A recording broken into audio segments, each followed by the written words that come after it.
ఈ ప్రపంచాన్నే సృష్టించినంత బలమైన ఒక ప్రేమ కథ గురించి ఇప్పుడు తెలుసుకుందాం. ఈ కథ లానా, సమీర్లది.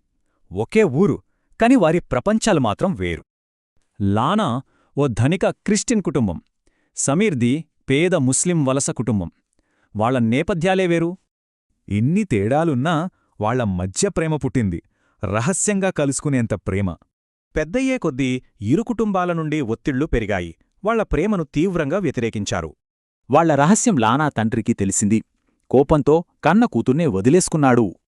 ఇక చేసేదేం లేక ఊరు విడిచి పారిపోయి కొత్త జీవితం మొదలుపెట్టాలనుకున్నారు. కాని వాళ్లు ఊహించిన దానికి పూర్తి భిన్నంగా కొత్త జీవితం కష్టాలతో నిండిపోయింది. ఆ కష్టాల మధ్యలోనే లానా తీవ్ర అనారోగ్యానికి గురయ్యింది. ఆమె శక్తి నశించిపోసాగింది. ప్రేమించిన అమ్మాయి కళ్లముందే అలా అయిపోతుంటే సమీరు తల్లడిల్లిపోయాడు. ఇక ఆశలు వదులుకోవాల్సిందేనా? అప్పుడే అతనికి లానా చెప్పిన ఒక పాత కథ గుర్తొచ్చింది.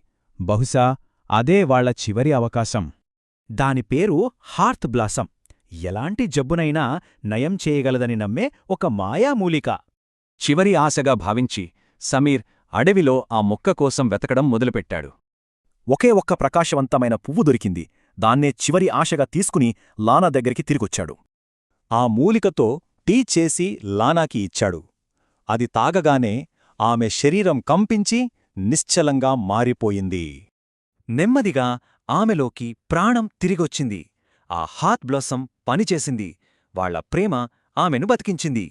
ఈ సంఘటనతో వాళ్ల బంధం మరింత బలపడింది. ఇక దాన్ని ఏ శక్తి విడదీయలేదు.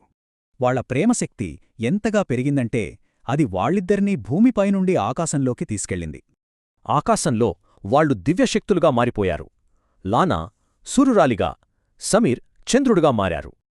అలా వాళ్లు శాశ్వతంగా ఒకటైపోయారు. ఆకాశంలో ఒకరినొకరు తరుముకుంటూనే ఉంటారు. వాళ్ల ప్రేమ కదే ఈ పగలు రాత్రి. ఇది ప్రేమ, త్యాగానికి నిలువుటద్దం. మనకు కనిపించే ఈ ఆకాశంలో ఇంకెన్ని ప్రేమ కథలు దాగి ఉన్నాయో కదా.